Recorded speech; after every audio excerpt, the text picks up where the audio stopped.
Agromich, Agrobim, Aguacates Chaena, Apeam, Blue Gas, B&A Freixa Boqueiros, Botanas Frien de México, Calabo, Capazu, Cartomich, Clínica Ciol, Estocolmo 16, Frutival, Global Fruit, GNU Gas Natural, Universidad ISEP, KFC, Los 40 Principales, Marves, Mergen, Soluciones Jurídicas, Mission, Moribito de México, NutriStar, Pizza Hut, Préstamos Confía, Unicla, La Claqueta.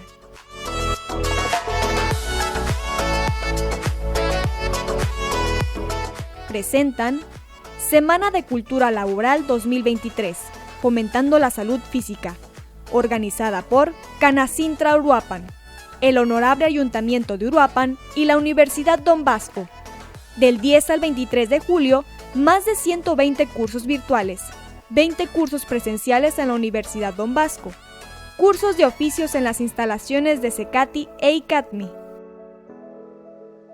Nuestros ponentes en esta edición.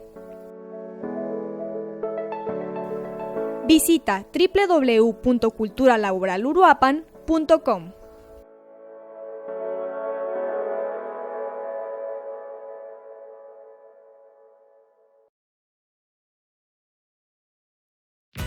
Gobierno Municipal, Universidad Don Bosco y Canacintra Uruapan presentan Licenciado Jaime Fabián González Figueroa, gastrónomo y parrillero oriundo de Venustiano Carranza, Michoacán.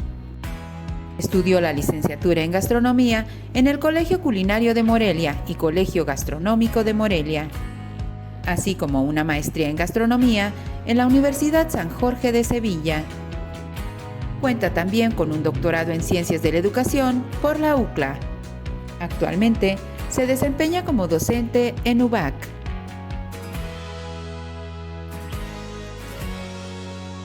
Universidad Vasco de Quiroga, presente en la Semana de Cultura Laboral 2023. Bienvenidos.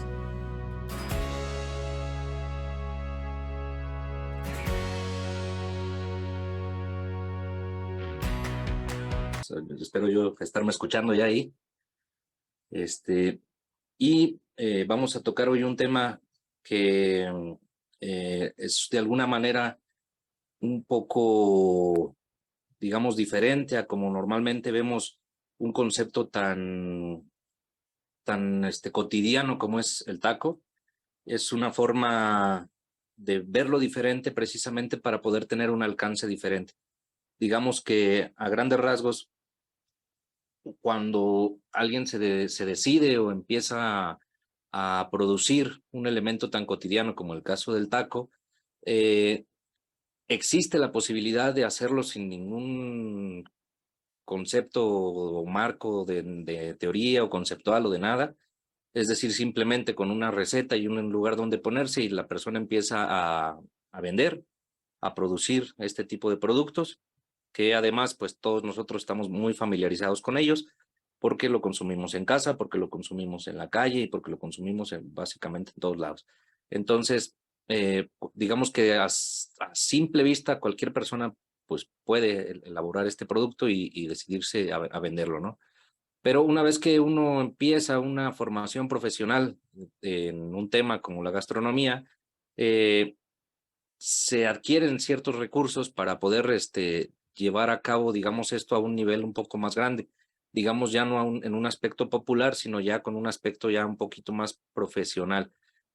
¿Para qué funciona esto de elaborar un producto tan cotidiano como un taco de una forma más profesional? Pues simplemente para ampliar el mercado, porque existe un mercado que está enfocado en, digamos, en un aspecto un poco más, o que necesita más detalle, o que necesita más características del producto, y es cuando el profesional de la gastronomía puede llegar a aplicarlo. Pero en este caso, yo coordino el posgrado en gastronomía ahí en la Universidad Vasco de Quiroga, Y lo que hacemos ahí en el posgrado y en distintos posgrados a lo largo del planeta es tratar de exprimir de alguna forma todo lo que existe detrás de la manera en que nosotros adquirimos conocimiento para poderlo plantear, sea como un producto, es decir, vender un taco en este caso, o poderlo, digamos, enseñar o poder tomar ese conocimiento y repartirlo a más personas.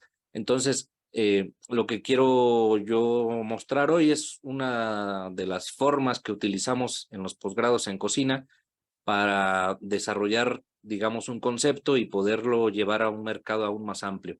La tendencia gastronómica actual está muy basada en las cocinas tradicionales, en la tradición, en lo, digamos, en lo orgánico, en lo que es respetuoso con el planeta, con el producto, con las personas, y por lo tanto se requiere que exista un conocimiento un poco más amplio de cada uno de estos temas para poderlo nosotros, digamos, vender.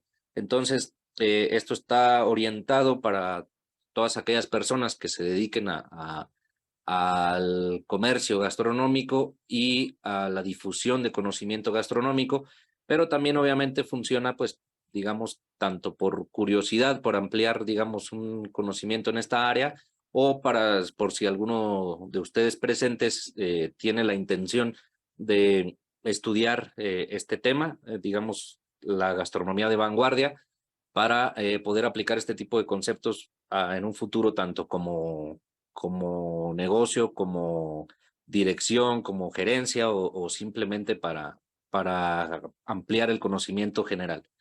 Entonces, esa es la visión que les traigo hoy, como les digo, es de un tema muy, muy cotidiano, como es el taco, para que todos estemos en el entendido de qué es, porque pues todos los aquí presentes conocemos un taco, pero también es importante mencionar que se puede aplicar realmente a cualquier concepto que funcione así. En la gastronomía, digamos, lo podemos aplicar a una sopa, lo podemos aplicar a una pasta o a un tamal, o digamos, a todo lo que sea como muy, muy cotidiano. Y después, con un poquito ya más de práctica y más centrados, podemos aplicarlo a temas más específicos o a áreas de la gastronomía que son más, digamos, regionales o que son más exclusivos de ciertas zonas o de ciertas culturas. Como pues hablar digamos, de una cierta área, como en este caso de la cocina purépecha tradicional, podríamos aplicar todo esto que vamos a tratar de descifrar hoy, digamos, a una corunda, a un churipo, a un chepo, a otros conceptos que son un poquito más regionales en este caso. Entonces, vamos a empezar ahí, me le pueden poner ahí en la diapositiva siguiente. Lo primero que me gustaría plantear es la identidad culinaria, cómo surge la identidad culinaria de un pueblo. Primero hay que definir, por ejemplo, lo que nosotros comúnmente llamamos patrimonio culinario. Un patrimonio culinario son todos aquellos conocimientos que se transmiten de una generación a otra, digamos, se heredan y que forman parte de la cultura de un pueblo o de un lugar en específico o de una cultura en específica. Cuando hablamos de que esa herencia cultural está enfocada en temas gastronómicos, en temas culinarios, en temas de alimentación, ahí ya estaríamos hablando de un patrimonio culinario. Entonces, este patrimonio culinario nos sirve para nosotros identificarnos con el lugar donde estamos o con la cultura en la que estamos viviendo o a la que representamos, y eso nos genera identidad. ¿Para qué queremos una identidad como pueblo?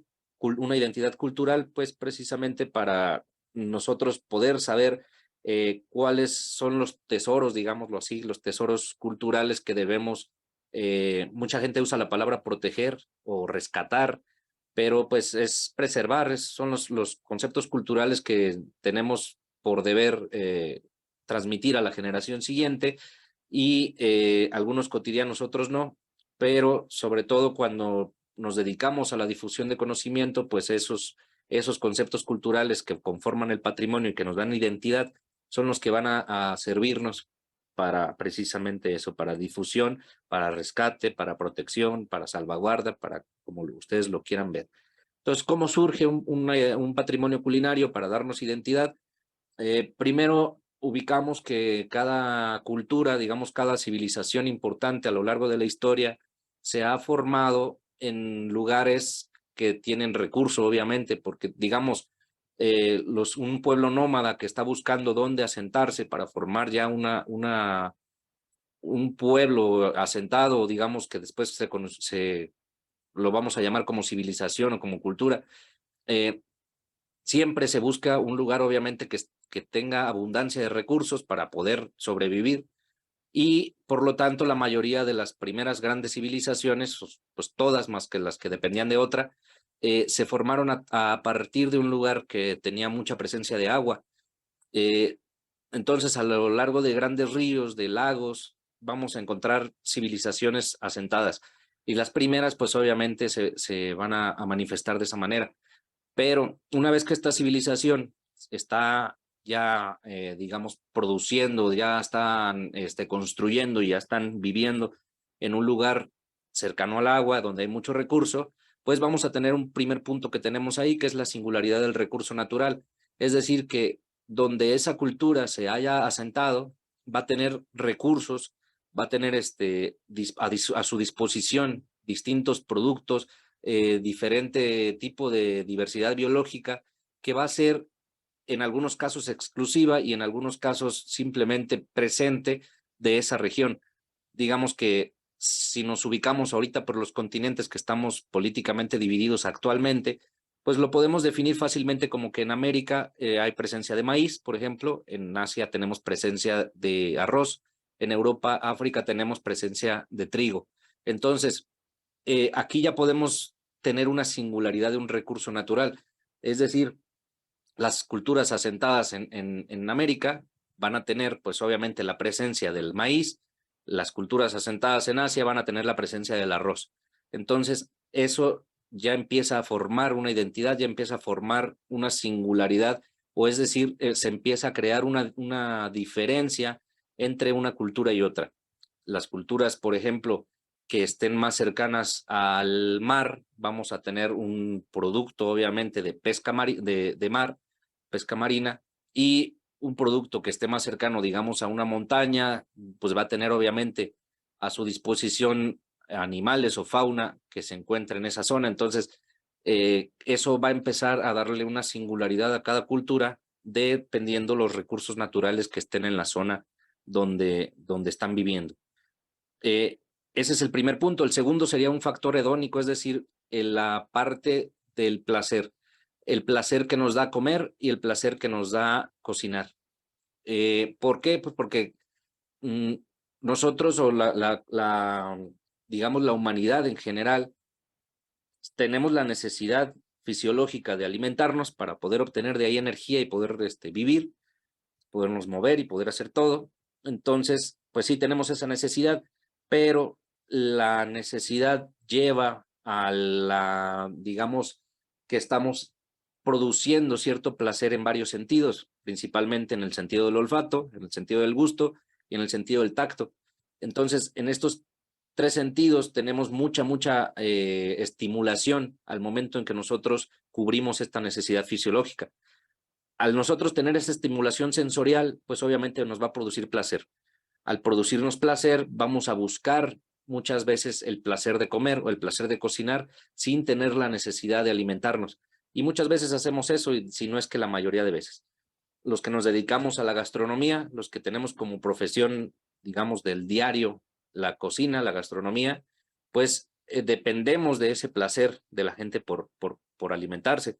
Si las personas no tuvieran digamos, esa búsqueda del placer por alimentarse, pues no tendría razón de existir una industria restaurantera, una industria hostelera, pues porque la gente nomás buscaría la forma de alimentarse para conseguir energía y no buscar esta parte del placer. Entonces, esto es bien importante en la formación de una identidad o de un patrimonio culinario, porque a partir del placer nosotros empezamos a desarrollar técnicas o empezamos a desarrollar formas de producir o de transformar ese producto, ese recurso natural en algo que a nosotros nos produzca placer. Es decir, si en una cultura asentada en Asia, digamos, ya tienen el arroz, ¿sí? Ya tienen un arroz como uno de sus recursos principales, entonces lo empiezan a producir, lo empiezan a transformar, lo empiezan a cocinar y ellos escogen cuál es la forma en la que más placer les da.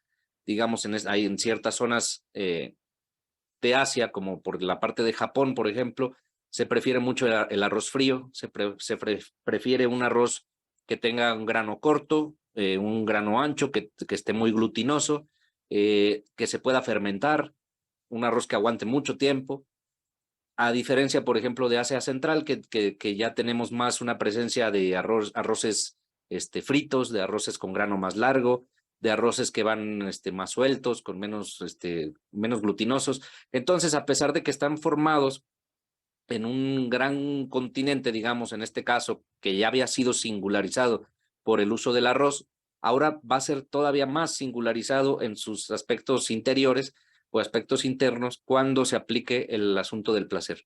Sí, entonces este factor hedónico es bien importante tanto al momento de cocinar como al momento de comer.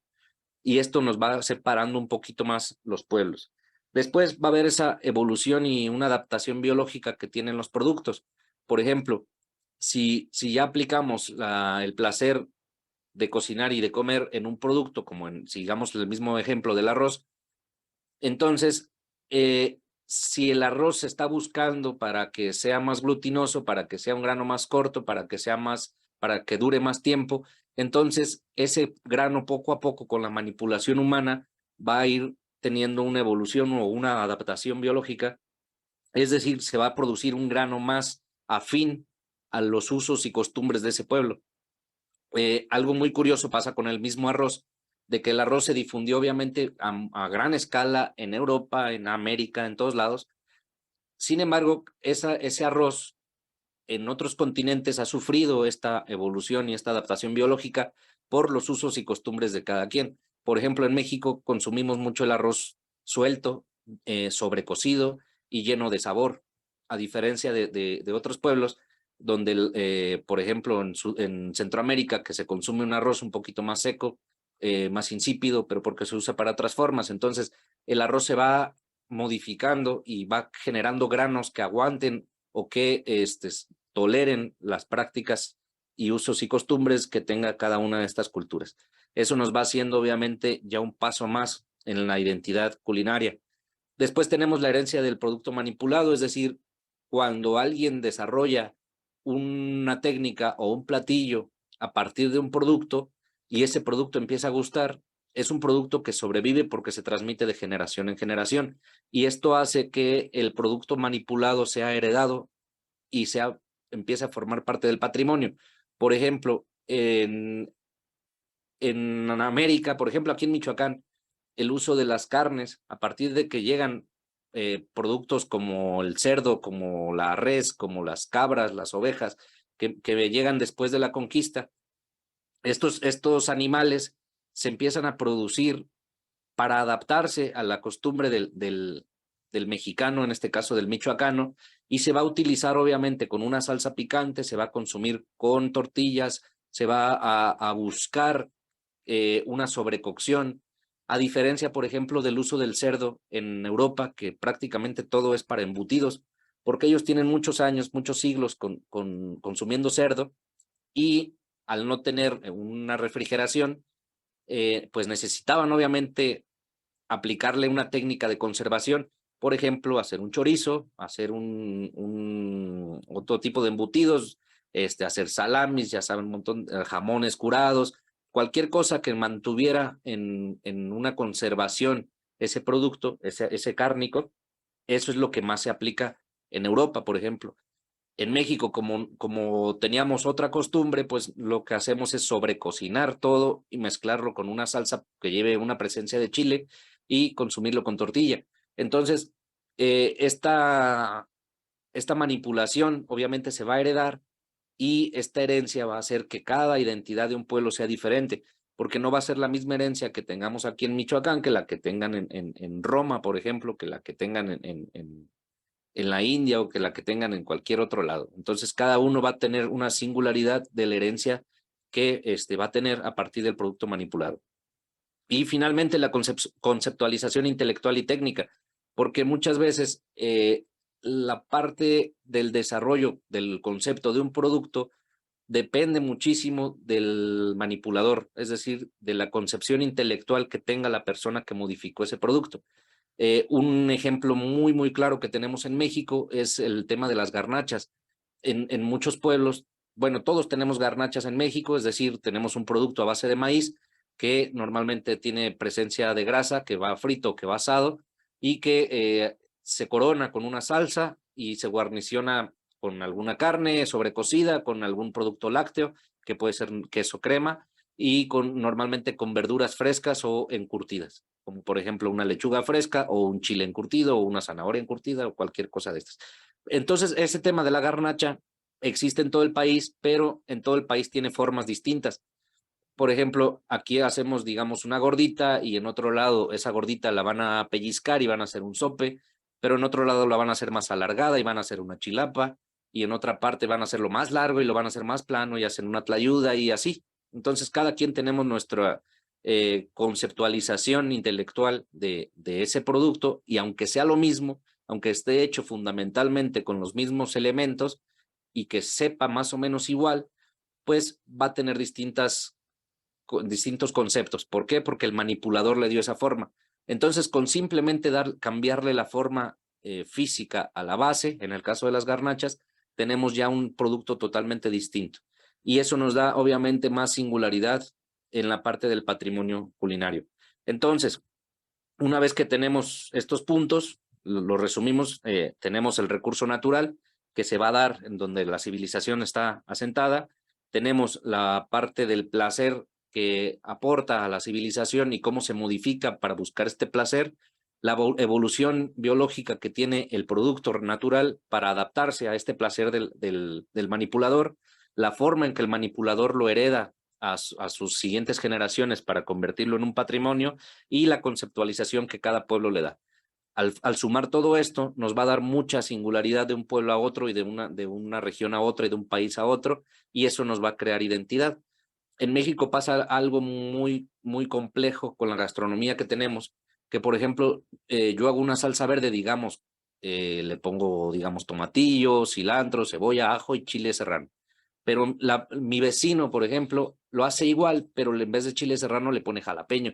Entonces ya es una salsa verde distinta. Las dos se llaman salsas verdes, las dos saben bien, las dos están bien hechas, las dos funcionan, las dos son parte de nuestro patrimonio, pero no son iguales. Entonces eso nos va a pasar en México. Y si pasa de una puerta a otra, digamos con mi vecino, pues imagínense la distancia que va a haber de un pueblo a otro, de una región a otra, de un estado a otro, y eso nos va a dar mucha, mucha singularidad. La presencia de esta singularidad en nuestra cocina, pues es lo que nosotros consideramos como la principal fuente de identidad culinaria. Es decir, una vez que sumamos todos estos conceptos, pues nos vamos a poder sentir identificados, o vamos a poder identificar un pueblo de acuerdo a lo que come y a lo que cocina. ¿Sí? Si nosotros, digamos, conceptos muy sencillos, por ejemplo, que hablemos de pasta. Si hablamos de pasta, nos podemos identificar a los, digamos, a los chinos y a los italianos principalmente con este concepto de pasta. Si nosotros hablamos de tacos, no hay nadie en el mundo que no nos identifique a nosotros, a los mexicanos, con los tacos. Si hablamos, digamos, del barbecue, es obviamente que el gringo o la persona estadounidense se va a ubicar ahí, se va a identificar muy fácilmente con el tema del barbecue. Y así, cada concepto gastronómico nos es posible o nos hace posible identificarlo con un pueblo, con una cultura, y si nosotros pertenecemos a esa cultura, nos es posible identificarnos a nosotros mismos con una cultura a partir de la comida. Entonces eso es lo que básicamente es la identidad culinaria, y la identidad culinaria de México es muy, muy vasta, muy importante, y es muy diversa. Entonces es algo que para nosotros que vivimos aquí, a lo mejor es muy cotidiano, porque lo vemos tan en casa, tan en todos lados, en la calle, en la casa, en todos lados donde estemos, siempre vamos a tener presencia de nuestra cocina. Eso lo hace tan cotidiano que muchas veces no le prestamos atención. Entonces, podemos pasar ahí a la diapositiva siguiente, por favor. Hablando de la identidad culinaria, muchas veces los libros, los autores célebres de gastronomía de gastronomía mexicana en este caso, siempre mencionan que el producto principal de la cocina mexicana es el maíz. Y, y eso se enseña en las escuelas y eso está en la mayoría de los libros. Y muchos mencionan una triada, el maíz, el chile y el frijol. Pero aquí vamos a entrar en un dilema grande con estos autores, porque el maíz sí es el alimento más importante para el consumo de humanos y de animales en México, pero también en toda América. Entonces, es un producto que lo tenemos muy presente en toda América para la alimentación, que forma base alimenticia de muchos lugares dentro de América. Por lo tanto, eso no nos puede dar una singularidad o una identidad como tal, como mexicanos.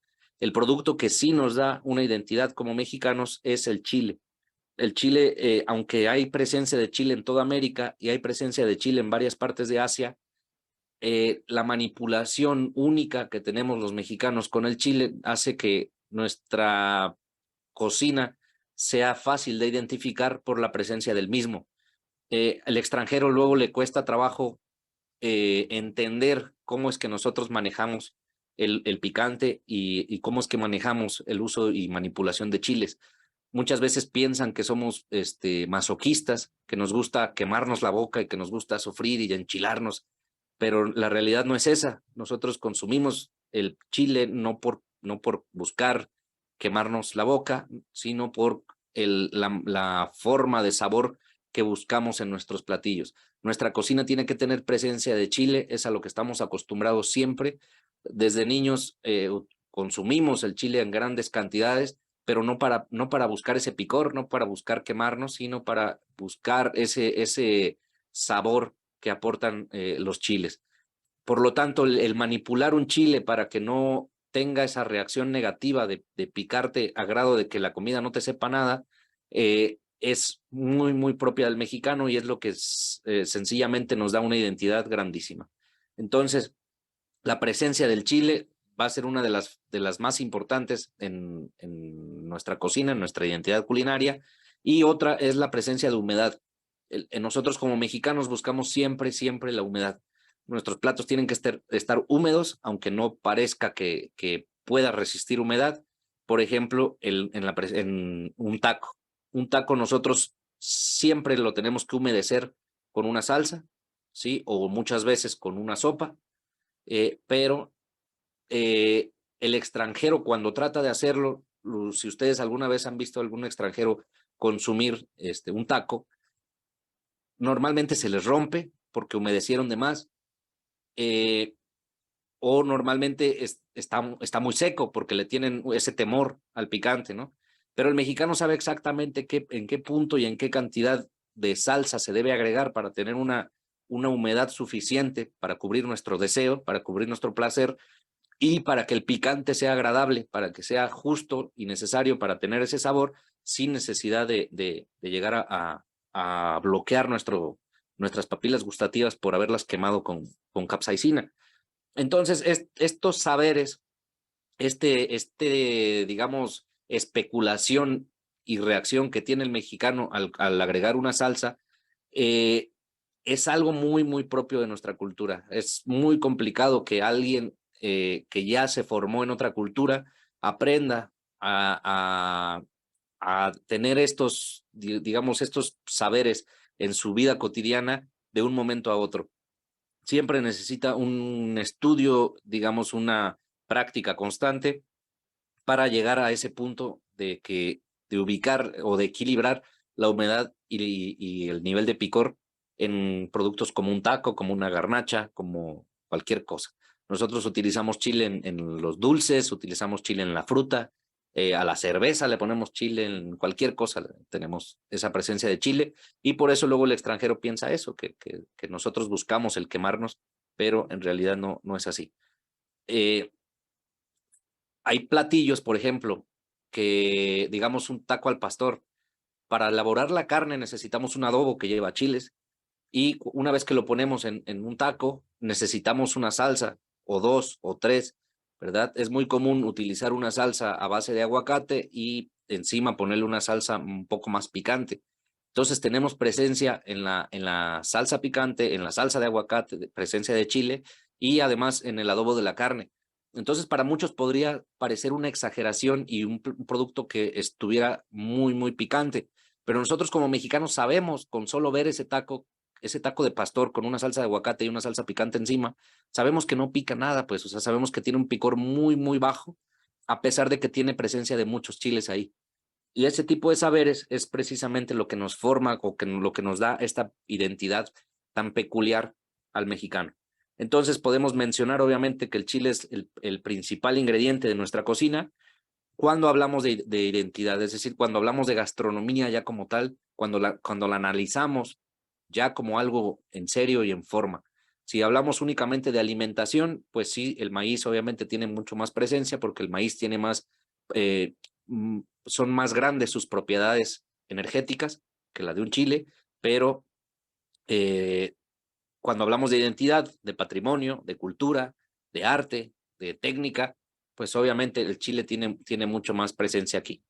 Entonces, cuando tenemos una comida o un tipo de gastronomía que va a tener mucha presencia de chile y mucha presencia de humedad, pues lo más normal es que las salsas, que es la principal fuente de humedad de un platillo en todo el mundo, si las salsas pueden aportar las dos cosas, pues es lo que vamos a buscar siempre. Por lo tanto, la mayoría, casi por unanimidad, las salsas en México van a aportar esas dos cosas, la presencia de chile y la presencia de humedad. Son pocas las salsas mexicanas que no tienen un chile como su ingrediente principal, pero sí existen. Y todas obviamente van a aportar la humedad. Entonces ahora requerimos un elemento que nosotros tengamos, digamos, a la mano para poder soportar este chile y para poder soportar esta humedad. Y obviamente el mejor amigo de eso va a ser una tortilla. Y eso lo sabemos en todo México. La tortilla va a ser, digamos, el mejor amigo, su mejor pareja, su sidekick para poder llevar a cabo esta alimentación conformada por un chile o varios y por humedad. Entonces, siempre o casi siempre vamos a tener la presencia de un taco, ¿sí? Hay algo muy curioso que sucede en nuestra cocina. Nuestra cocina está diseñada para comerse con las manos, no con cubiertos. Toda nuestra cocina, incluso las sopas, no sé si todos los que estén aquí presentes son de la región de Uruapan, pero sí, pues me imagino que ubican las ceremonias con churipo, que normalmente se consume sin cubiertos, pero fuera de las sopas, toda la demás cocina de nuestro país, toda nuestra gastronomía está diseñada para consumirse con las manos. Muchas veces cuando nos ponen ejemplos de cocinas asiáticas, sobre todo budistas, nos sorprendemos a veces cuando nos dicen que se la comen así, se comen eso con las manos, que no utilizan cubiertos, pero en realidad nuestra cocina está diseñada para eso. Solamente que pasamos por un periodo que fue muy revolucionario, pero fue muy impuesto, sobre todo por las clases sociales altas, que fue el porfiriato. En el porfiriato, como toda la clase social alta estaba buscando la pertenencia a la cultura francesa, obviamente inducida por el propio Porfirio Díaz, entonces toda la alimentación era francesa. Entonces ahí fue cuando llegó a nosotros el uso del mantel en la mesa, el uso de los cubiertos, el uso de, digamos, de las costumbres que no son propias de nosotros. En esa misma época en el mercado se comía en cuclillas, como lo haría un japonés, como lo haría un coreano. Aquí le llamaban los agachados, que tú llegabas al mercado y te servían tu guisado, unas tortillas, y no había bancas ni nada, eras en cuclillas y con tu plato en la mano. Y la clase social alta, pues comía en mesas mesas altas, con sillas altas, con manteles, con cubiertos. Entonces, eso poco a poco se empezó a pasar por presión social a la mayoría de las clases mexicanas que podían comprar una mesa, que podían comprar manteles, y poco a poco se hizo tan común que se pasó a todo el país. Entonces, nos fueron adaptando a una cultura que no es nuestra, que es el uso del cubierto, el uso del mantel, y poco a poco pues se fue quitando, digámoslo así. Hoy en día tenemos el concepto totalmente al revés.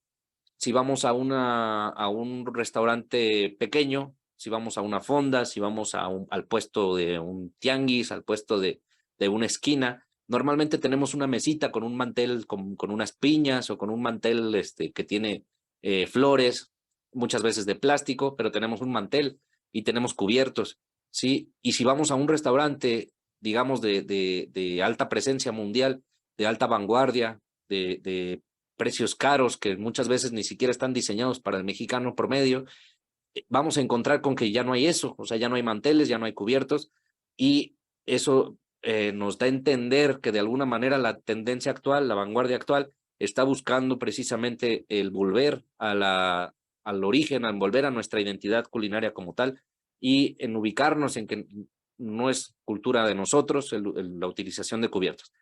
Entonces, si la utilización de cubiertos no está dentro de nuestra cultura y estamos diseñados de alguna manera y nuestra cocina está diseñada para consumirse con la mano, pues uno de los mejores apoyos que vamos a tener es el uso de la tortilla, ya sea para un taco, para poner nuestro alimento dentro de una tortilla, ya sea doblada o enrollada, y consumirla en forma de taco, o también cuando le cortamos un pedacito a la tortilla y tomamos un poco de alimento.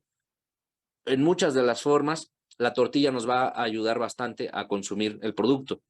Uno de los conceptos culinarios más importantes que tenemos es el guisado. El guisado surge en la época recién post-conquista, en la época colonial, y el guisado se vuelve muy importante en todo el país hasta nuestros tiempos, y obviamente el guisado tiene mucha presencia de humedad porque tiene como base una salsa cocinada, una salsa guisada, y para poder consumir eso sin la utilización de cubiertos, pues obviamente la tortilla va a estar muy presente, ¿sí? Si podemos poner ahí la diapositiva siguiente, ya no vi las demás, pero no sé si lo tienen ustedes ahí ahorita en pantalla, una diapositiva que se titula La omnipresencia del taco. La omnipresencia del taco se basa en un artículo que publiqué hace como unos 4 años donde mostraba de alguna manera que el taco siempre va a estar presente en nuestros alimentos. Sí, por ahí mencionan que no pueden ver las diapositivas, si nos pueden apoyar ahí los que comparten la pantalla, para tenerlo ahí a la mano y que quien quiera hacer apuntes los pueda tomar de ahí. Ahorita no tenemos la diapositiva en pantalla. Pero bueno, este tema entonces es la omnipresencia del taco, es decir, que el taco está presente siempre. Como les decía, el guisado surge en la época colonial. ¿Cómo? Porque muchas de las niñas, de las muchachas que fueron raptadas de las culturas centrales, principalmente de México, como es la parte de los mexicas, la parte de los tlaxcaltecas, todas estas niñas que fueron raptadas de estas culturas, muchas de ellas, las que no terminaron muertas y las que no terminaron en un convento, terminaron en la casa de algún español que las utilizaba como servicio. Y muchas de ellas, su misión principal era cocinar. Entonces, si el español es el conquistador, pues obviamente no se va a adaptar a la alimentación del mexicano. No va a llegar a México a comer, digamos, insectos, cosas de la milpa, a comer maíz como tal. Él se va a traer sus propios productos.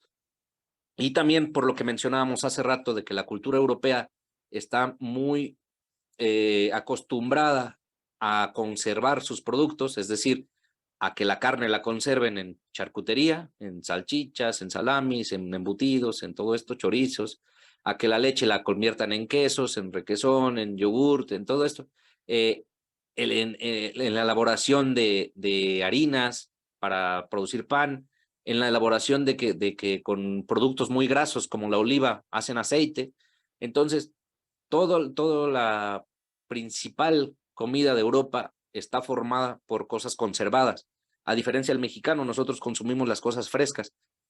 Entonces, para el europeo fue fácil llevarse las cosas de España a México o a la Nueva España, porque todos sus productos duran mucho, entonces aguantaban el viaje y aguantan en almacén en México. Por lo tanto, cuando a esta niña, imagínense una niña mexica que recién fue raptada, que la acaban de bautizar y la meten en una casa y le dicen, hoy te toca cocinar. Esta niña entra al almacén del español y ve puras cosas que no conoce, o sea, se encuentra unas gallinas, nunca había visto una gallina, se encuentra unos jamones curados, se encuentra chorizo, se encuentra queso, cosas que nunca había visto en su vida. Y ve que el español le dice, bueno, aquí en España o los españoles consumimos todo con pan y con aceite. Entonces, pues lo que hagas le pones pan y aceite. Entonces, la niña, ¿qué sabe hacer? ¿Qué es lo que aprendió en su cultura a cocinar? Aprendió a cocinar salsas y a hacer tortillas. Principalmente eso es lo que sabe hacer. Entonces, agarra el producto que sea de Tin Marín, le tocó, digamos, hoy a un queso.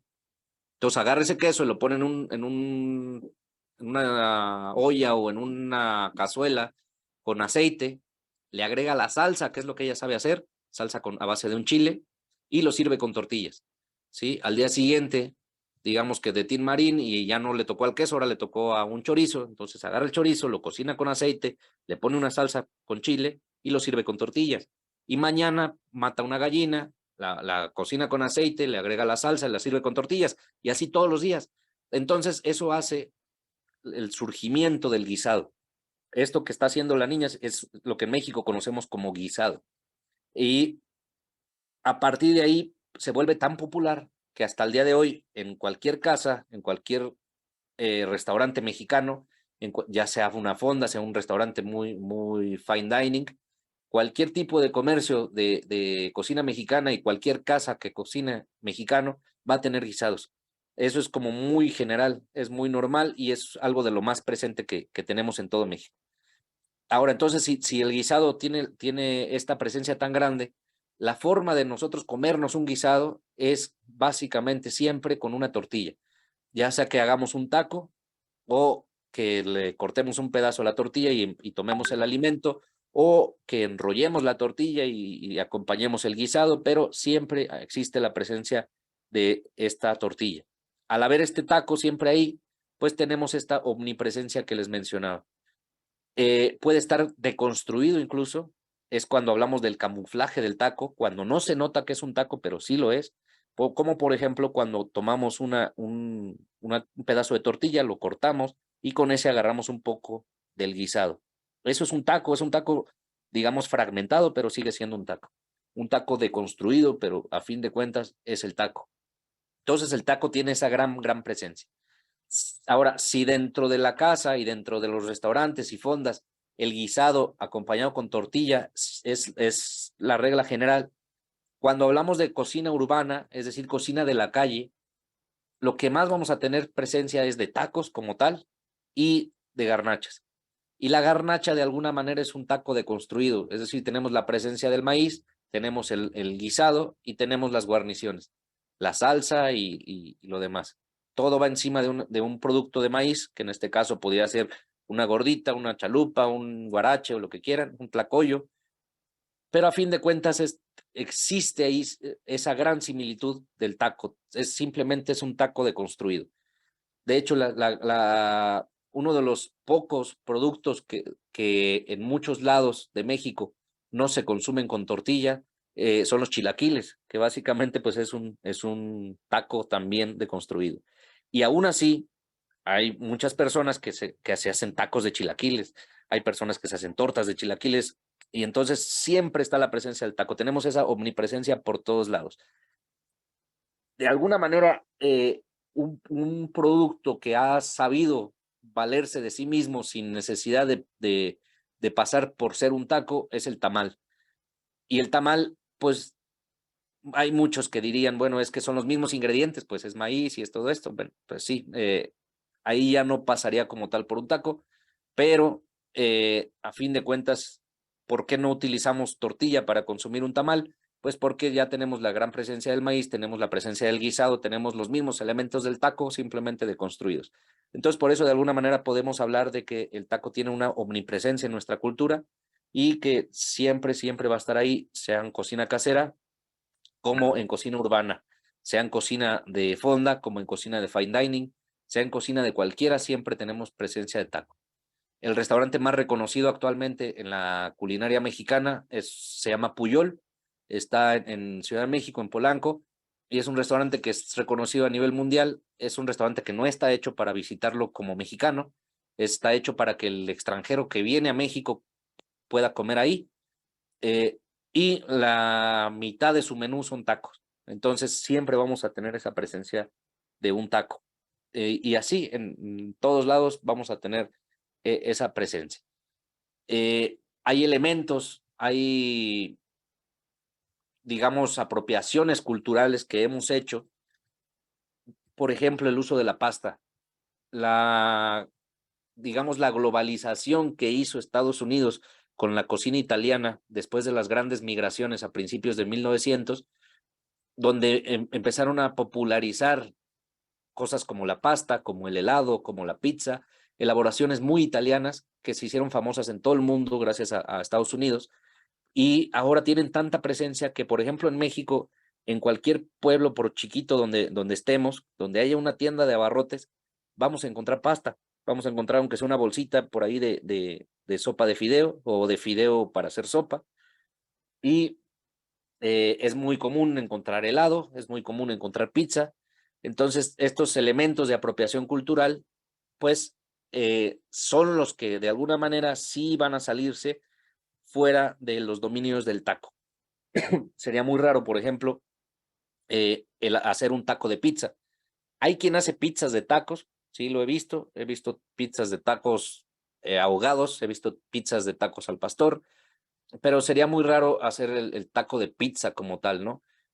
Sin embargo, así, aunque parezca raro, en muchas cantinas existe el taco de fideo, por ejemplo, el taco de pasta. Entonces, estos productos que vienen de una apropiación cultural extranjera, que nosotros digamos que nos apropiamos de ellos y las transformamos, nuestra primera intento por nacionalizar estos conceptos va a ser agregarle chile. Siempre eso, porque ya mencionábamos que el chile va a ser el ingrediente principal. Cuando el taco al pastor llega, más bien cuando el pastor llega a Puebla, a partir de una migración asiática, eso era un shawarma, que básicamente era carne de cordero que se cocina en una espada vertical y se baja y se consume en un kebab, digamos, con un pan plano. Entonces el mexicano, al ver eso, dice, bueno, yo quito el kebab, quito el pan plano y le pongo una tortilla y me hago un taco. Pero el cordero no es tan común. Sin embargo, en Puebla hay mucho puerco, entonces, bueno, en vez de hacerlo de cordero, lo hago de puerco, pero lo único que le falta es agregarle chile. Entonces, esa es la manera en que nosotros convertimos los conceptos extranjeros, ¿sí? El concepto, por ejemplo, que ya mencionábamos de la pasta, pues es muy común agregarle, cuando hacemos un taco de fideo, por ejemplo, añadirle un chile seco, añadirle queso, añadirle aguacate. Entonces eso le da de alguna manera ya una conversión a una garnacha. Tenemos una pasta italiana convertida en una garnacha, ¿sí? Entonces eso hace que el taco, a pesar de que no debería estar ahí, está, ¿sí? He visto en Culiacán, por ejemplo, quien hace tacos de sushi, sushi que lo bañan en queso y después se lo hacen en un taco. Entonces, conceptos que no deberían ser, en realidad ahí están. El taco siempre va a estar presente. Por lo tanto, podemos considerar, como viene ahí el último punto, el taco como elemento rector, es decir, el taco va a ser nuestro elemento central, nuestro elemento rector para el estudio y la comprensión de la gastronomía de México. El chile va a ser el ingrediente principal y el taco va a ser el elemento rector. Entonces, siempre va a estar presente y siempre va a tener esa búsqueda por identificarnos como mexicanos. Al analizar nosotros qué tan importante es la presencia del taco en nuestra gastronomía, pues podemos tomar como que si nosotros tratamos de emprender o tratamos de dirigir un negocio, un establecimiento de alimentos y bebidas con características mexicanas, obviamente nuestro rector va a ser el taco. Entonces, eso es lo que, digamos, podemos concluir al analizar esta omnipresencia del taco. ¿Podemos pasar ahí a la siguiente diapositiva, por favor?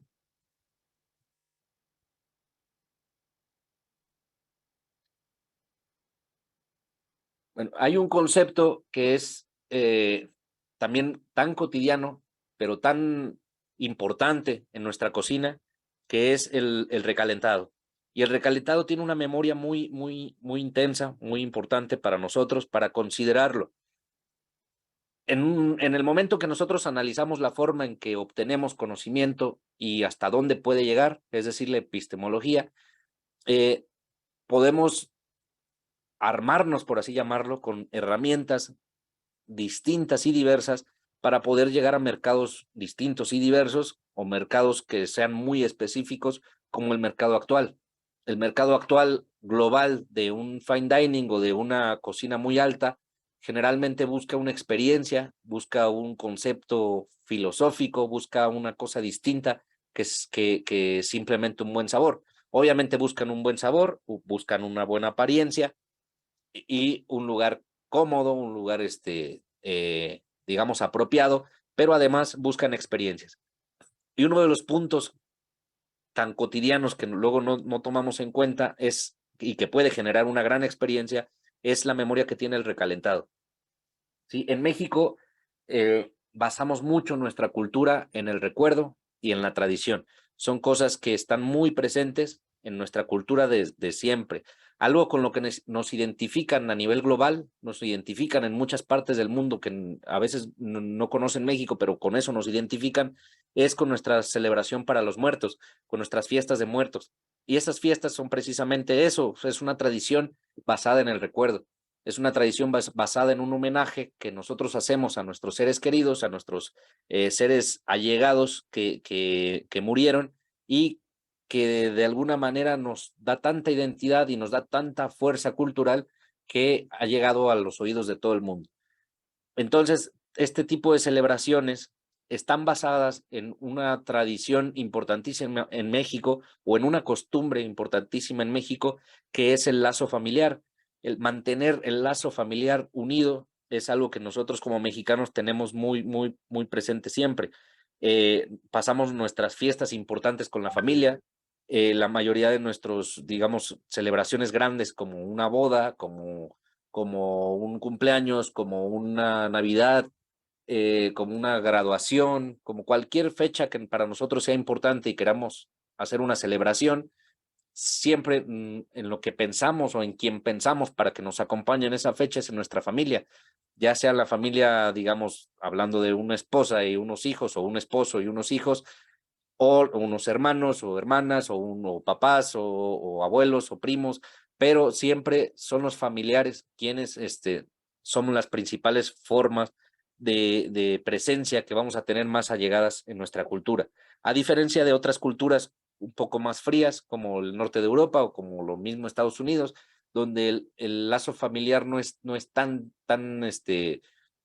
fuerte, donde se busca más la amistad o la búsqueda de la parte individual, del desarrollo individual o del desarrollo más, digamos, más aislado.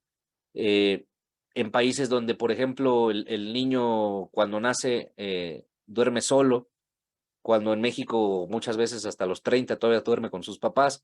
Entonces, en México buscamos o tenemos tan fuerte ese lazo familiar que siempre en toda nuestra cotidianidad está presente, la familia. Esa tradición por la familia nos va a dar como base en nuestra cabeza muchos recuerdos. Siempre vamos a tener muchos recuerdos porque vamos a pasar muchas cosas con la misma gente. Es decir, con el mismo grupo social vamos a vivir muchas cosas a lo largo de nuestra vida.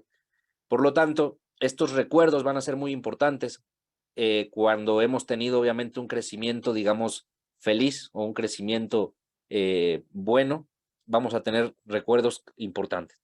Eso es a nivel individual, pero ahora a nivel cultura, a nivel pueblo, pues vamos a tener precisamente tradiciones que nos van a generar recuerdos y una de ellas es la fiesta de muertos. Entonces, al tener esto presente, en que el recuerdo es muy importante, eh, nuestra comida, nuestra gastronomía está diseñada para soportar un recalentado. cosa que otros alimentos, otras culturas alimenticias no, ¿sí? Por ejemplo, si nosotros hacemos un guisado, hacemos una sopa, que también es importante mencionar que en México las sopas no son entradas, como muchas veces nos hacen ver en otras culturas. En México las sopas son platos fuertes. Nuestras sopas son el pozole, son la birria, el mole de olla, el churipo. Nuestras sopas son pesadas, son el menudo, son fuertes. Entonces, cuando queremos utilizar una sopa como entrada en nuestra cultura, se ve y se siente muy raro. Realmente, cuando vamos a una celebración, por ejemplo, común de 15 años o de una boda, es muy normal que las banqueteras que no están formadas en un concepto gastronómico importante, es decir, que simplemente cocinan y sirven, que son la mayoría, entonces sirven casi siempre de entrada, sirven una sopa. Muchas veces hacen que una crema de champiñones, que una crema de brócoli, que una crema de espárragos, cosa que no tiene nada que ver con nuestra cultura y que ni siquiera se marida correctamente con el segundo tiempo, que normalmente es un pollo o un lomo con una salsa de poblano, una cosa así.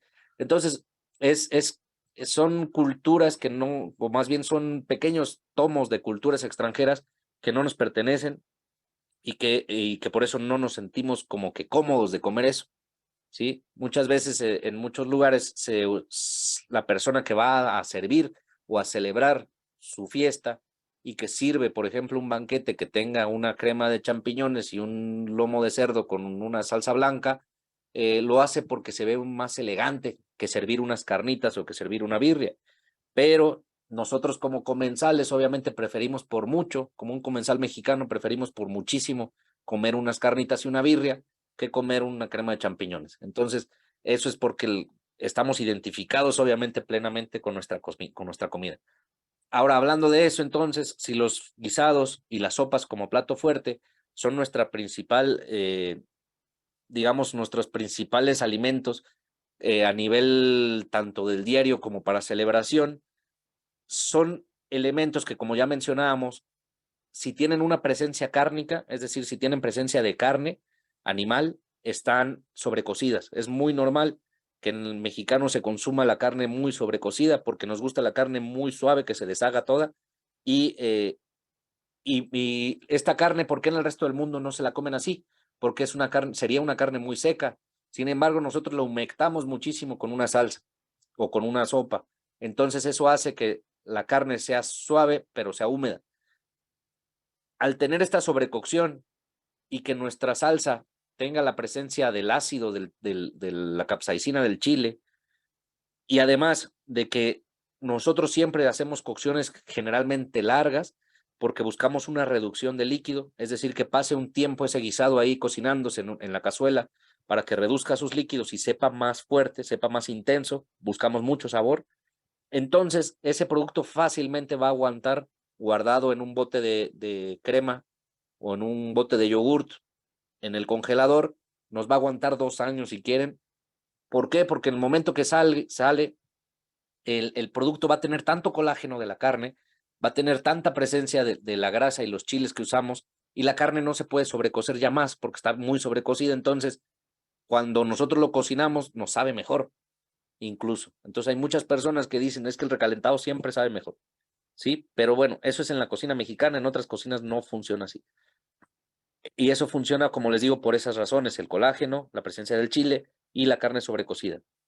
Entonces, es la forma en que nosotros le damos un segundo aire, por así llamarlo, a ese producto. Y ese producto nos va a traer una regresión mental, memorial, culinaria, que en la mayoría de los casos es totalmente inconsciente, pero va a estar ahí. ¿Sí? Si digamos, hoy festejamos el cumpleaños de la mamá e hicimos un mole, digamos, un mole verde con conejo, y ya, sobró bastante porque como mexicanos siempre hacemos de más, entonces sobra mucho, lo ponemos en botes de yogurt, le damos a cada familia uno, esa familia lo tiene en el congelador un año, después de ese año lo saca buscando otra cosa, se encuentra con el bote de mole verde, lo calienta y se lo come y le sabe mejor. inconscientemente nos lleva esa regresión a la fiesta de la mamá que fue hace un año, donde nos la pasamos bien, donde estuvimos cómodos, donde tuvimos ese lazo familiar, donde estuvimos compartiendo con las personas que queremos.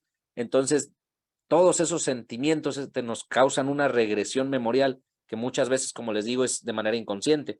Muchas veces sí lo percibimos. ¿Por qué? Porque los aromas, el olfato, está muy conectado a la memoria. Entonces, todo lo que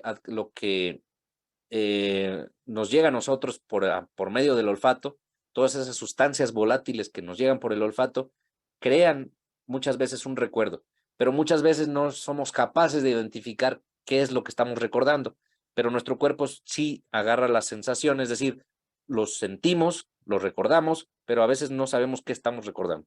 Entonces, todas esas regresiones nos puede causar un recalentado. Además de que muchas veces estos productos que tenemos en estos botes en el congelador son productos que llevan mucho tiempo de elaboración o son elaboraciones complejas o en muchas ocasiones son guisados de un familiar, del tío que sabe hacer birria, o que mi mamá hizo mole de olla y me mandó un bote.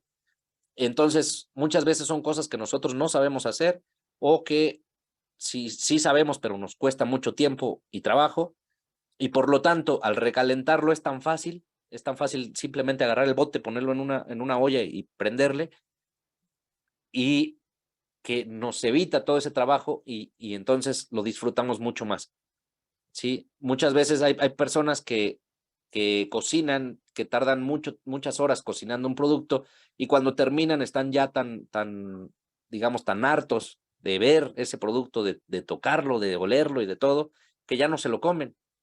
Sí, muchas veces muchos cocineros llegan al punto de estar ya, digamos, hartos y ya no consumen el producto. Entonces, eso nos lo va a ahorrar un recalentado. El recalentado llega, pues, lo ponemos y ya está, ¿sí? Y es la misma sensación que tenemos en un restaurante.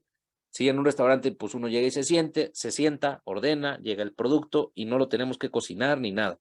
Entonces, ese es un grado importante de ubicar este placer que nos produce el no habernos esforzado por ello. Sin embargo, en el restaurante tenemos que pagar y en el recalentado ya está ahí. Entonces, eso le da otro plus al recalentado. El recalentado es muy, muy importante por todas estas razones y nos va a traer memorias, nos va a traer recuerdos, nos va a facilitar el trabajo, nos va a traer sabores, muchísimas cosas, y eso obviamente hace que la presencia del recalentado sea muy, muy fuerte, ¿sí? En el recalentado, en la mayoría de los recalentados en México, siempre va a haber, como ya habíamos mencionado, la presencia de un taco, ¿sí? Siempre el recalentado va a tener ahí un taco camuflajeado, ya sea que lo hagamos, el taco con el recalentado, o que cortemos el pedacito de tortilla, o que hagamos el rollo, ya saben lo que habíamos mencionado, pero casi en su totalidad de las cosas que vamos a recalentar, vamos a tener la presencia de un taco para consumirlo. Sin embargo, un taco como tal no se puede recalentar. O sea, es algo que no hacemos. En la cultura, digamos, fast food, ya sea de México como de Estados Unidos, se acostumbra muchísimo estos productos como el taco que vas a recalentar, pero todos ustedes estarán de acuerdo conmigo en que es un producto horrible. O sea, esos tacos que venden ya fritos, enrollados, que la tortilla se deshace toda. ¿Por qué no le pueden poner una tortilla buena? Pues porque la tortilla buena no aguanta una congelación, una descongelación y un recalentado. No está diseñada para eso, ¿sí? Entonces, aunque existen los productos fast food del taco, no son productos positivos, son productos muy malos y sí mucha gente los consume, pero pues los consumen la mayoría de veces por ignorancia, porque hay quien podría decir, bueno, es que es barato y ahorra tiempo, pero la verdad es que no es barato, o sea, sale mucho más caro comprar ese tipo de productos que comprar un taco bien hecho o hacerlo nosotros. Y pues sí, la otra es que sí ahorra tiempo, pero bueno, hay productos bien hechos que también nos pueden ahorrar tiempo, ¿sí? Es tan común el taco de queso en México, el simplemente abrir una tortilla, cortar un pedazo de queso y ponerlo, y ya está. O abrir una lata de chiles y ponérsela a una tortilla, un chile jalapeño en vinagre, y es algo que no nos quita tiempo y que es mucho mejor que un taco de esos. y que es parte de nuestra cultura. Hace rato que hablamos de los tacos, por ejemplo, encontramos los tacos de todo y los tacos de nada. Hay tacos que tienen de lo que te encuentres, hay tacos gigantes que tienen muchas cosas, hay tacos que no tienen nada, o sea, que simplemente la tortilla enrollada y ya está. Entonces, tacos tenemos muchísimo tipo, pero uno como mexicano, como lo sentimos tanta identidad por el taco, sabemos identificar obviamente cuál taco es bueno, cuál taco es malo y cuál taco está en su estado correcto y otro que ni siquiera, que con solo verlo ni siquiera queremos acercarnos, como esos tacos que venden en Costco o esos tacos de Taco Bell, por ejemplo, que son tacos que nomás de verlos, o sea, sabemos que no van a estar bien, ¿sí? Entonces, al saber que el recalentado puede traernos todos estos recuerdos, tenemos una forma muy importante de atacar, o por así llamarlo, atacar, más bien de cubrir la necesidad o la necesidad del mercado por vivir una experiencia al momento de que uno como profesional de la gastronomía le sirva. Esto lo podemos aplicar tanto en casa como en un negocio, como digamos, en una cena romántica, al dirigir un establecimiento de la más alta categoría de alimentos, en una cata, en un maridaje, en cualquier forma donde nosotros tengamos digamos, la tarea de alimentar a alguien, podemos emplear esto de la memoria del recalentado. Pero ¿cómo así? O sea, ¿cómo podemos recalentar algo para generar una regresión y una memoria en el comensal si no vamos a tener el producto que el comensal se comió?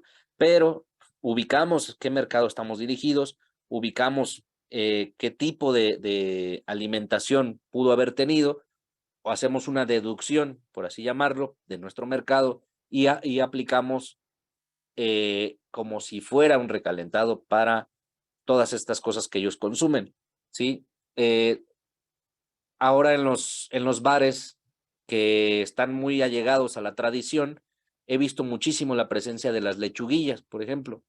Estas bolsitas color azul verdoso, ¿sí? Que tenían esta bebida a base de lechuguilla en un inicio y que después lo empezaron a hacer con otros elementos. Pero ese tipo de productos nos dan tanta nostalgia que nos crean estas regresiones. Para nosotros es un recalentado, por así llamarlo, que nos sirvan en un bar una bolsita de lechuguilla, ¿sí? Y obviamente pagamos mucho por esas cosas. ¿Por qué? Porque estamos viviendo una experiencia muy placentera al regresar a esta situación, ¿sí? Si los tacos de tal rumbo, digamos, tienen mucha presencia, tienen mucha fama, cuando nosotros nos acercamos a un mercado de este tipo y les servimos un taco de ese estilo, vamos a tener esta misma regresión.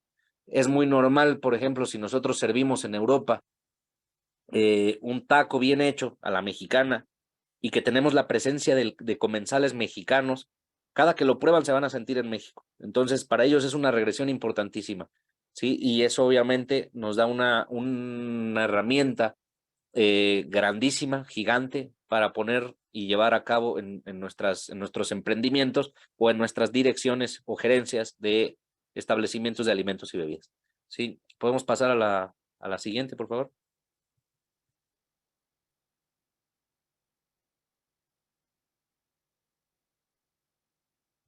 Eh, todas las personas que nos dedicamos a la difusión de la gastronomía, a la difusión de nuestro patrimonio culinario, tenemos digamos, la tendencia incorrecta de empezar a estudiar el producto en su origen, ¿sí? ¿Por qué es incorrecto? Porque muchas veces su origen no es su punto óptimo. Entonces tenemos siempre que ubicar cuál es el punto correcto de difusión de un producto, ¿sí? Hablando de un tamal, es uno de los ejemplos que siempre pongo. El tamal en sus orígenes, imagínenselo, no había una levadura química que llamamos Royal, se leudaba con tequesquite, pero muy leve, y obviamente no había presencia de mantecas, ni de ninguna grasa.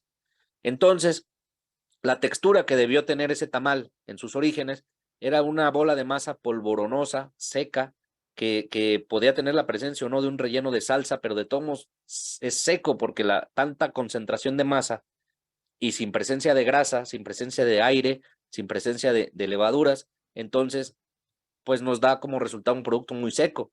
Ahora, si probamos un tamal actual, que a partir de los tiempos de la conquista se le añadió la grasa de cerdo, se le añade después la levadura química, y que ya ahora sí ya podemos jugar bien con nuestras salsas de rellenos y todo, porque tenemos una masa muy resistente y muy esponjosa, con mucho sabor. Entonces, si nosotros empezamos a estudiar para rescatar el tamal original, estaríamos cometiendo un error. O sea, sí lo estudiamos para mantener el conocimiento histórico del tamal, para saber cómo empezó, qué pasó con él y todo, pero no es el punto que nosotros debemos difundir. El punto correcto del tamal sería hasta después de la añadidura de la levadura química, porque es el tamal que ya está completo, que ya está en su punto óptimo, pues, ¿sí? Pero también no podemos tomar el último punto de referencia, es decir, los tamales que hay ahorita. ¿Por qué? Porque muchas veces no es lo mejor, o en muchas culturas no es lo mejor. Si ahorita tomamos en cuenta la presencia mundial de tacos, la que más presencia tiene es la de Taco Bell, que son los tacos esos que ven en la foto. Entonces, esos tacos no tienen nada que ver con nuestra cultura, ni el relleno, ni la forma de la tortilla, ni la forma de comerse, ni nada. Sin embargo, tienen mucha presencia en todo el mundo porque esta es una cadena muy importante. Entonces, habrá muchas personas extranjeras que piensen que nosotros comemos esos tacos, que cuando dicen es que el mexicano siempre come tacos, que el estereotipo del mexicano comiendo tacos sea con estos tacos, pues, o sea, hasta vergüenza da, ¿verdad? Que piensen que yo como eso todos los días, es feo, ¿verdad? Entonces, el punto de difusión, en el caso de un taco, por ejemplo, no sería el más popular a nivel mundial, porque sería esto. Entonces, siempre hay que ubicar cuál es el punto correcto, ¿sí? Ubicar cuántos mestizajes ha pasado el producto, por cuántas transformaciones, qué es lo que ha pasado con él en su línea evolutiva, cuál es su historia. Y una vez que analizamos todo esto, podemos ubicar un punto correcto dentro del tiempo para poderlo difundir, ¿sí? Y con eso podemos cubrir una necesidad de mercado. El mercado ahorita tiene la necesidad de vivir o de sentirse que está haciendo su papel o su labor en el rescate de tradiciones, porque todos los restaurantes a nivel mundial que están en el top se dedican a eso, al rescate, a la preservación de tradición, de cultura gastronómica, de patrimonio culinario. Entonces, esa es la necesidad que tenemos que cubrir, por lo tanto, tenemos que buscar cuál es el punto óptimo de ese producto. Hablando de tacos, eh, también sucede que hay muchos tacos que necesitan o que por fuerza tuvieron que haber pasado por un mestizaje para poderlo tomar como un punto óptimo, ¿sí? Uno de los tacos más populares en México, que existe en todos los estados de México, pero que nadie lo sabe hacer bien más que nosotros los michoacanos, es el taco de carnitas. El taco de carnitas tiene muchas cosas especiales que hace que nuestros productos sean perfectos, ¿sí? Cuando nosotros vamos más allá, más al norte de San Luis Potosí, vamos a encontrar con tortillas de maíz muy feas, pero con tortillas de harina muy buenas. Sin embargo, con tortilla de harina nosotros sabemos que no podemos hacer un buen taco de carnitas, ¿sí? Estaríamos bajando la calidad del taco de carnitas al cambiar el tipo de tortilla, por muy buena que ésta sea. Entonces, sabemos que necesitamos un maíz y que necesitamos un maíz bueno. Si vamos a estados como Querétaro, como la parte central de Guanajuato, como la misma Ciudad de México, vamos a encontrarnos con maíces distintos, que no son los mismos con los que nosotros acostumbramos a hacer nuestras tortillas, y por lo tanto nos va a sacar un poquito de contexto y vamos a decir es que esto no está bien, ¿sí? Aunque alguien que lo haya probado sin haber probado lo nuestro va a decir qué bueno está esto, como nosotros sabemos cuál es el punto óptimo, entonces entendemos qué es lo que está pasando. Entonces, tanto históricamente como geográficamente, como del producto y de muchas cosas que tenemos que tomar en cuenta, el punto de difusión del producto es buscarle hasta encontrar cuál es su estado óptimo, ¿sí? Con las carnitas nos va a pasar también dentro del estado, que muchos van a decir, Es que el Quiroga son los más famosos, pero no son los más buenos. Hay quien va a decir que las mejores están en Tingambato, hay quien dice que en Guandacareo, hay quien dice que en Tacámbaro, que en Pátzcuaro. Entonces, cada quien va a tener sus favoritas, cada quien va a tener su forma de pensar y, sin embargo, al momento de difundir este producto, tenemos que tomar en cuenta todos esos lugares, generalizar, crear un concepto y obviamente ahí viene lo que veíamos en el primer punto, el factor hedónico, es decir, ¿qué es lo que a mí me produce más placer? ¿Por qué? Pues porque yo soy el que va a difundir eso, ¿sí? Yo tengo un canal ahí en YouTube que está un poquito descuidado. La verdad es que en los últimos meses, en el último año, yo creo no he subido mucho, pero ahí sí, si quieren entrar, se llama Los Tarascos. Es un canal que yo lo uso para difundir recetas y el video que más vistas tiene de mi canal es el de las carnitas. Eh, Mucha gente, sobre todo mucha gente que vive en Estados Unidos, me pone ahí, me agradece mucho de que haber puesto la receta, que les funcionó muy bien y todo. Pero hay mucha gente que también, sobre todo michoacanos, que me ponen, es que esa no es la receta original de las carnitas. O mucha gente que dice cosas como, es que no le pusiste ajo, entonces esas carnitas están mal. O que no le pusiste tal cosa, entonces están mal. Entonces, ese es el problema que tenemos en la mayoría de la cocina tradicional.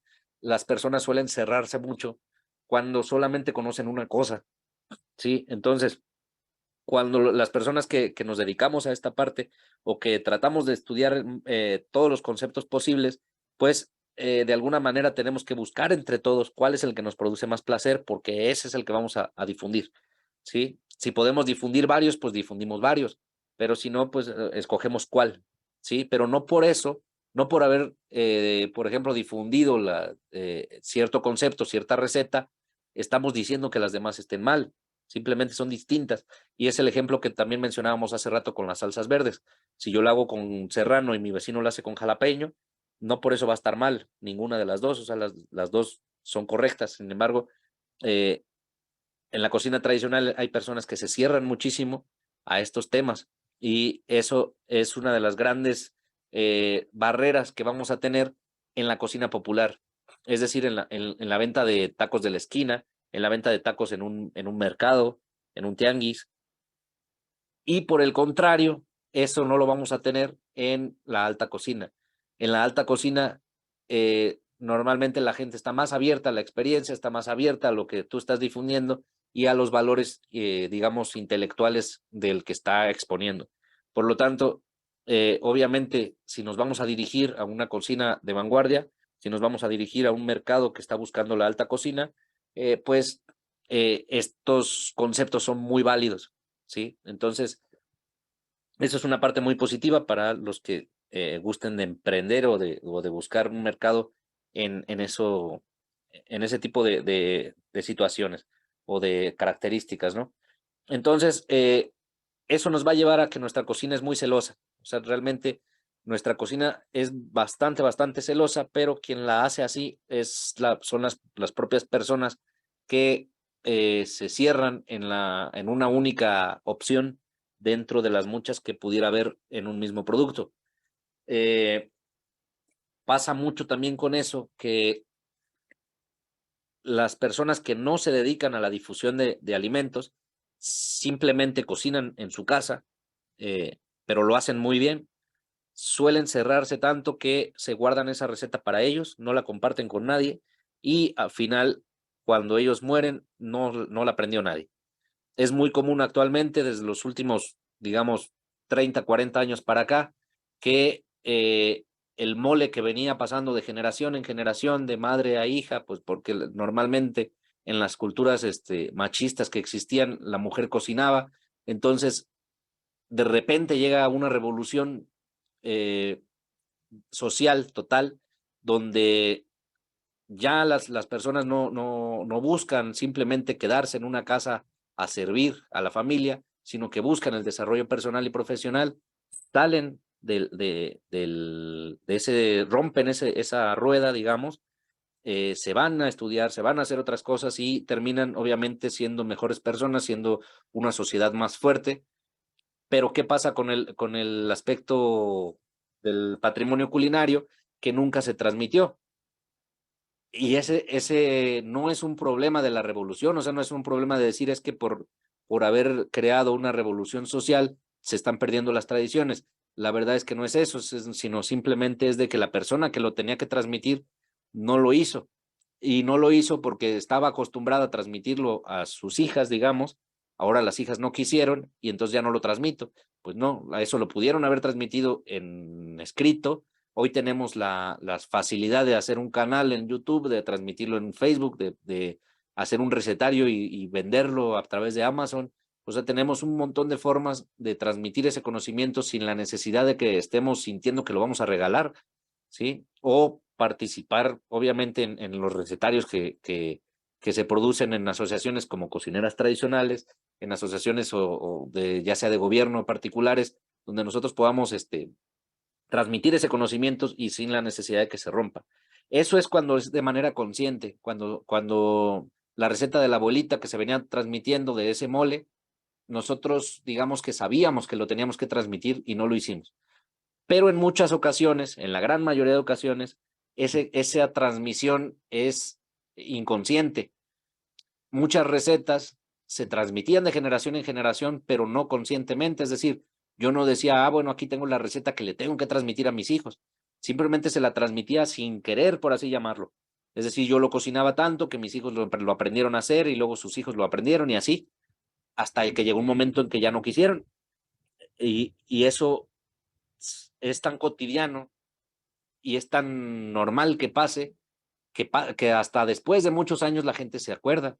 O sea, dice, ¿te acuerdas de los chiles rellenos que hacía mi tía tal? Pero pues no se los enseñó a nadie, entonces pues ya fueron, desaparecieron. Entonces, eh, la parte del cocinero cerrado en un concepto como tal, la parte de la transmisión de conocimientos tan cerrada, la parte cotidiana que se olvida, la parte de la falta de medios y de la falta de apoyos, digamos, económicos para transmitir esto, pues obviamente nos lleva a que la cocina se vaya perdiendo y tenga luego más complicaciones al momento de estudiar. Entonces, eso es complicado, pero es el tema que vivimos el día con día las personas que, como les mencionaba, nos dedicamos a esto de investigar y después transmitir. Y obviamente el taco es un producto tan cotidiano que muchas veces podemos decir es que nunca se van a acabar los tacos en México. O sea, se nos hace imposible, totalmente improbable que deje de existir el taco por tanta gente que lo hace. Sin embargo, sí puede pasar. Entonces, hay veces que hay rupturas, sobre todo cuando hay invasiones, cuando pues, eso ya no se da tanto en estos tiempos, pero bueno, en nuestro lado del charco, en los otros lados sí se da. Entonces, hablando, por ejemplo, del amaranto, el amaranto era el tercer o cuarto cultivo más importante de Mesoamérica y el español lo prohibió. ¿Por qué lo prohíbe el español? Porque la gente hacía figuras con amaranto y miel de hormiga y después le ponían de su propia sangre y con eso le daban forma de una especie de dios y ahí le rezaban y después se lo comían para tener una comunión con su dios. Era una especie de eucaristía, sobre todo mexica. Entonces el español al ver eso, pues obviamente le resulta una práctica totalmente pagana, blasfema, y lo prohíben totalmente y prohíben el amaranto. Entonces el amaranto desaparece y actualmente lo único que tenemos así como tradicionalmente en todos lados son las alegrías, que es eso mismo, nada más que sin la sangre y obviamente cambiando la miel de hormiga por caramelos y todo lo demás ya no existe. Pero antes se utilizaba mucho para guisados, para tamales, para sopas, para salsas, para un montón de cosas que se usaba el amaranto. Sus propiedades todos las conocemos, es un superalimento, tiene proteínas bastante importantes, es un alimento muy, muy bueno, sin embargo no le damos tanto uso, pues por esa pérdida cultural tan grande que tuvimos. Entonces, si a alguien en aquella época le hubieran preguntado, oye, ¿alguna vez desaparecerá el amaranto? Pues probablemente hubiera dicho que no, porque había tanta presencia de amaranto que para él era imposible que desapareciera. Entonces, pareciera tan difícil ahorita que desaparezcan los tacos, pero bueno, puede pasar. Y al ser un producto tan cotidiano, muchas veces no nos detenemos a analizarlo y ese conocimiento pueda que se pierda, pues precisamente porque no lo estamos transmitiendo. Entonces, ese es un ejemplo que yo, como les digo, les puse con el taco el día de hoy, pero que lo podemos tomar en cuenta con todos los conceptos culinarios que existen. Podemos pasar a la siguiente, por favor.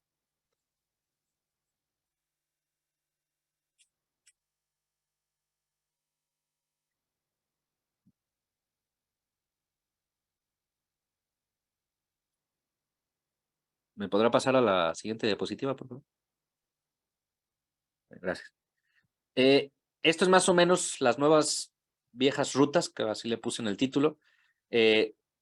Nuevas rutas porque es lo que hace la cocina actual, es lo que hace la cocina de alta vanguardia, es lo que estudiamos ahí en el posgrado de la Universidad Vasco de Quiroga y es lo que se vende actualmente en los restaurantes, digamos, altamente posicionados, ¿no?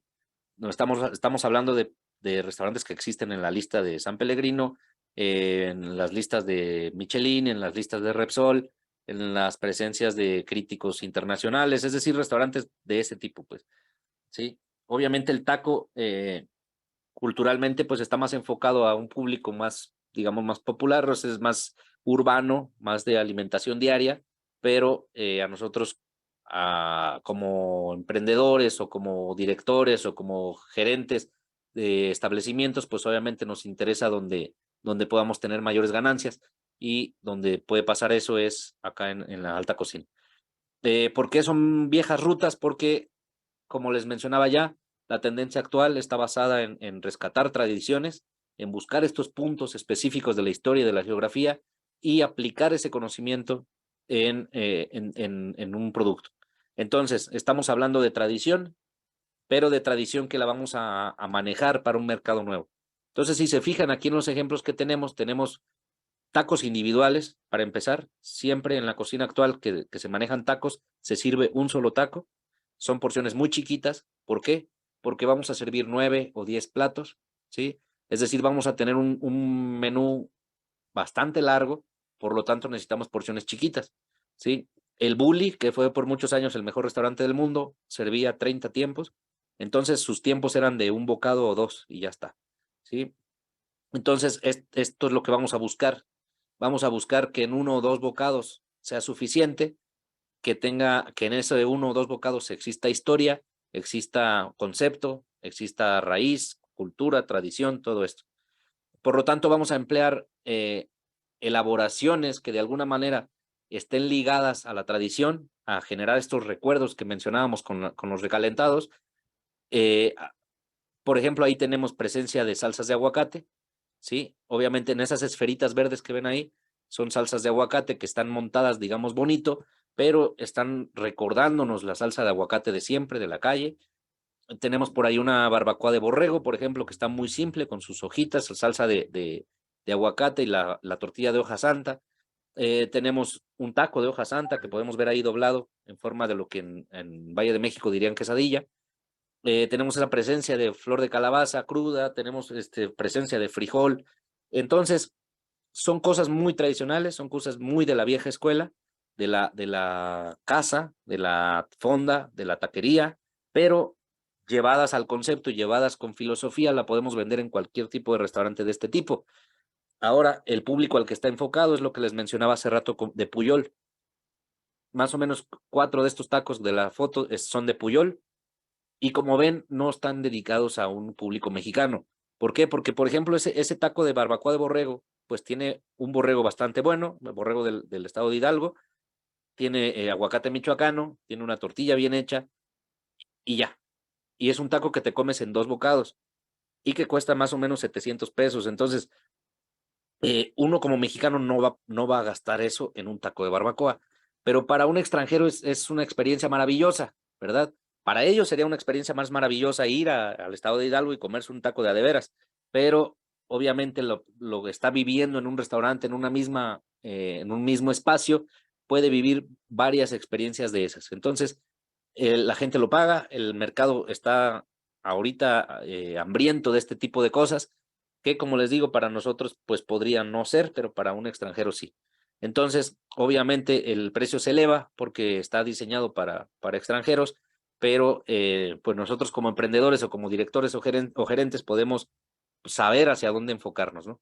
Todos estos tacos, como les digo, tienen algo de historia, algo de concepto, algún toque intelectual y bastante producto. Entonces, puede que para nosotros sea algo ridículo, pero para el extranjero no lo es. Entonces, por eso es que funciona. Hay un plato en Puyol, por ejemplo, que no tiene nada que ver con los tacos, pero se los menciono. Es una flor de calabaza cruda que está rellena de frijol y es todo, ¿sí? Y es parte de un menú que cuesta como 3,000 pesos y es de 6 tiempos. O sea que costaría 500 pesos esa flor de calabaza cruda rellena de frijol. Eso, hacerlo en tu casa, pues nos sale en, no sé, a peso, tal vez, hacer uno en la casa, ir al mercado y comprar flor de calabaza y frijol molido y después meterlo ahí.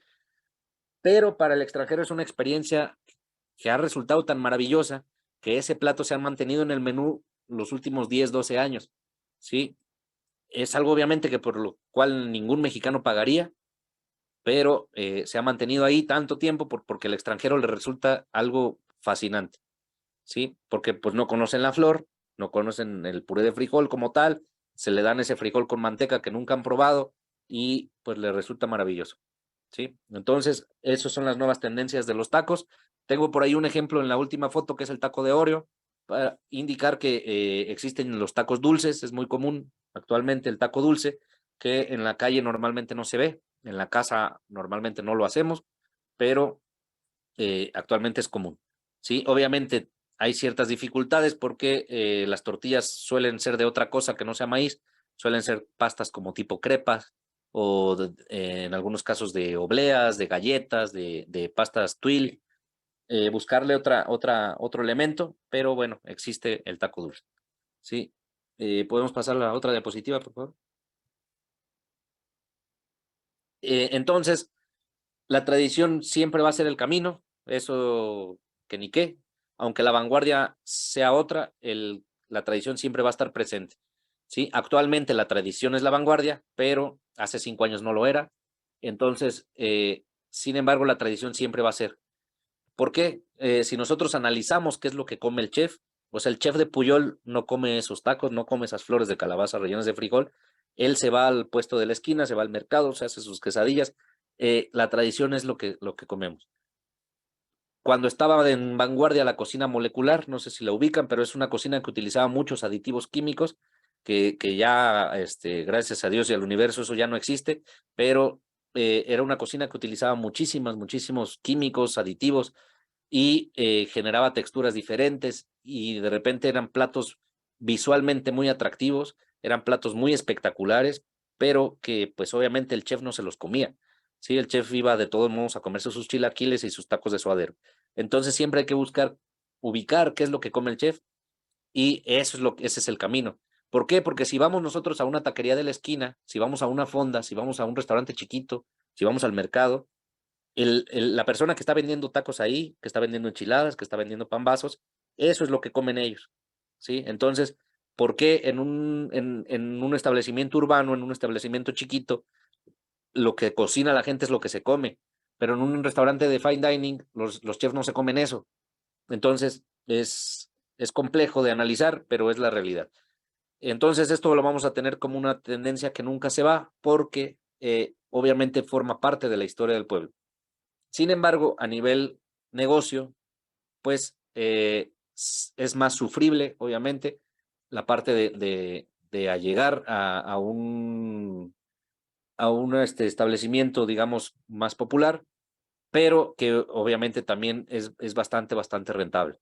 O sea, hay mucha rentabilidad en la cocina de la calle, tanto en la cocina de fondas como de tianguis, como de las esquinas, hay mucha rentabilidad. Entonces, aunque la vanguardia nos diga que el camino es el otro, pues la tradición nos dice que la vanguardia siempre, la tendencia siempre va a ser esta. Entonces, ¿a qué voy con eso? Que una vez estudiado los temas, nosotros podemos decidir si inclinarnos a la cocina de vanguardia y hacer tradición o inclinarnos a la cocina popular y también hacer tradición. Entonces siempre la tradición va a estar ahí presente, Y para poder ubicar la tradición, pues hay que ubicar siempre conceptualmente lo mejor que podamos cada uno de los conceptos. ¿Me le cambian ahí, por favor, de diapositiva? Finalmente, para quien esté interesado en estudiar este tipo de temas a mayor nivel o hacerlo profesionalmente, pues los invito a adentrarse ahí, a conocer un poquito el posgrado en cocina de vanguardia y alta gerencia que ofrece la Universidad Vasco de Quiroga. Tienen por ahí los datos para contactar y cualquier cosa, pues ahí en la página tienen mis datos de contacto personal y ahí mi ubicación en la universidad por si alguien está interesado. El perfil de ingreso no es solamente para licenciados en gastronomía, puede ser cualquier licenciado o ingeniero en cualquier cosa, porque estamos enfocados en tomar este tipo de conceptos, es decir, un concepto cotidiano y transformarlo para llevarlo a poderlo vender. Entonces, cualquier persona que quiera emprender, que quiera dirigir un negocio, o también los que quieran perfeccionar técnica, tenemos técnicas de repostería, de panadería, de escultura en caramelo, pues estamos